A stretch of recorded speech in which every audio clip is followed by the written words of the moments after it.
তো হ্যালো বন্ধুরা, আজকে একটা সম্পূর্ণ তোমাদের জন্য লং ভিডিও নিয়ে এসেছি, কিউএনএ ভিডিও। তো অবশ্যই পুরো ভিডিওটা দেখবে। তো এখানে একটা ছেলে কমেন্ট করেছে, বলছে দাদা 52টা ঠিক করেছে, তো একটাই প্রশ্নের উত্তর ঠিক করা মানে 2 নাম্বার, ঠিক আছে? তো তুমি এখানে ঠিক করেছো 52টা, তো তোমার হিসাব মতন বলা চলে 104 নাম্বার। কিন্তু আমি এখানে বলবো যে 104 নাম্বার তোমার টোটাল আসছে, তুমি সেখানে 90 নাম্বারই ধরে নাও। তোমাকে অবশ্যই মাঠে থাকবে, তুমি ভালোভাবে এখন থেকে ফিজিক্যালের প্রস্তুতি নাও, ঠিক আছে? একদম যে 20 মিনিটে বেশি রানিং করতে পারি না, তো ভাই এখানে একটাই মেন কথা হচ্ছে যে জোরে রানিং করলে 20 মিনিটে বেশি পারবে না। তুমি একটা নর্মাল স্পিডে করো, তোমাকে তো আন্দাজ হয়ে যাবে যে আমি এই স্পিডে করলে আমি আধা ঘন্টা করতে পারবো।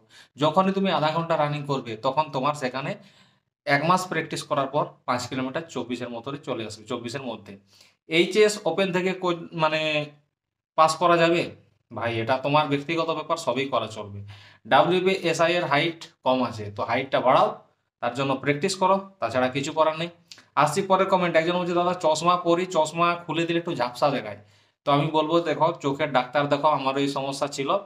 এখন কেউ যদি বলে কি করে চাকরি পেলে, ভাই মানুষের তো অনেক রকমের রোগ জ্বালা হয়, কি করে ঠিক হয়? ডাক্তার দেখায়। যে বোকা সে ডাক্তার দেখায় না, সে মরে, সোজা কথা। এটার জন্য আবার নতুন কি আছে? তাই তোমার ঠিক করা থাকলে ডাক্তার দেখাও। বলছে আসাম রাইফেলের হাইট কত লাগবে?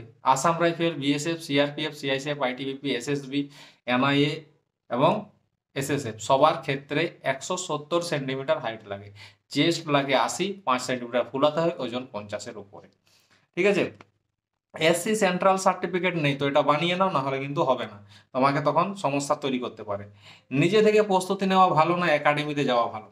দেখো ভাই, এখানে পরীক্ষায় কি এমন আছে? কিছুই নেই। মাধ্যমিক লেভেলের প্রশ্ন থাকবে, কোনো গ্রাজুয়েশন না, কোনো হায়ার এডুকেটেডের প্রশ্ন থাকবে না। নর্মাল মাধ্যমিকের অঙ্ক থাকবে, নর্মাল জিকে থাকবে, নর্মাল রিজনিং থাকবে, নর্মাল গ্রামার থাকবে। এখন একটা ছেলে উচ্চ মাধ্যমিক পাস করেছে, ঠিক আছে, তাকে যদি দেওয়া হয় মাধ্যমিকের অঙ্ক বা মাধ্যমিকের একটা গ্রামার, সে নিশ্চয়ই করতে পারবে, কেন পারবে না? তো এখানে 4টা সাবজেক্টের পরীক্ষা হয়। প্রথমে হচ্ছে রিজনিং, তারপরে হচ্ছে জিকে, তারপরে হচ্ছে অঙ্ক, তারপরে গ্রামার।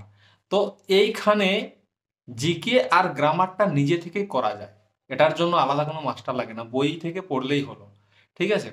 আর অঙ্ক আর রিজনিংটা একটু বোঝার আছে, যার জন্য একটা মাধ্যমিক লেভেলের অঙ্কের মাস্টার 500 টাকা হয়তো প্রতি মাসে তার টিউশন ফি নেই, সেখানে গেলেই যথেষ্ট, ঠিক আছে? একটা প্রাইমারি স্কুলে মাস্টারও এগুলো তোমাকে বুঝে মানে ভালোভাবে করে দিতে পারে, ঠিক আছে? শুধু প্রসেসটা জানলেই হলো, এসব ব্যাপারে কমন দেওয়ার দরকার নেই, ঠিক আছে?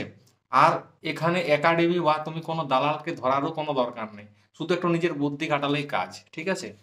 তো আসছি পরের কমেন্টে। বলছে 55 কিলো ওজন আছে, 55 কিলো ওজন থাকলে ঠিক আছে, এটা একটু বাড়াও, সমস্যা নেই। একজন বলছে 100 মিটার রানিং এর জন্য কত মিনিট প্রস্তুতি নিব?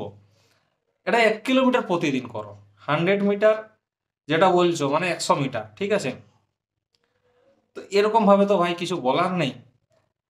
তো আমি তোমাকে এটাই বলবো যে 1 কিলোমিটার প্রতিদিন রানিং করো, না হলে 2 কিলোমিটার করো, আপ ডাউন 1 কিলোমিটার যাও, 1 কিলোমিটার ঘুরে আসো, তবেই হবে, ঠিক আছে? এটা হয়তো কোনো খেলার জন্য তুমি বলেছো, তাও জাস্ট আমি বলে দিলাম, ঠিক আছে? ডকুমেন্টস ভেরিফিকেশনে কি কি লাগবে? ভাই ডকুমেন্টস ভেরিফিকেশন আমাদের কোনো কাজ নয়, এটা আমাদের কিছুই করা নেই। ডকুমেন্টস ভেরিফিকেশনের সিস্টেম আলাদা, আর এটা আমাদের নিজেদের কোনো কাজ নেই। যখন আমরা ট্রেনিংয়ে যাব, তখন আমাদের পুলিশ এর জন্য নো অবজেকশন লাগবে, সেখানে যাব, সেখান থেকে আমাদের সার্টিফিকেট ভেরিফিকেশন ট্রেনিং সেন্টার থেকেই করি, ঠিক আছে?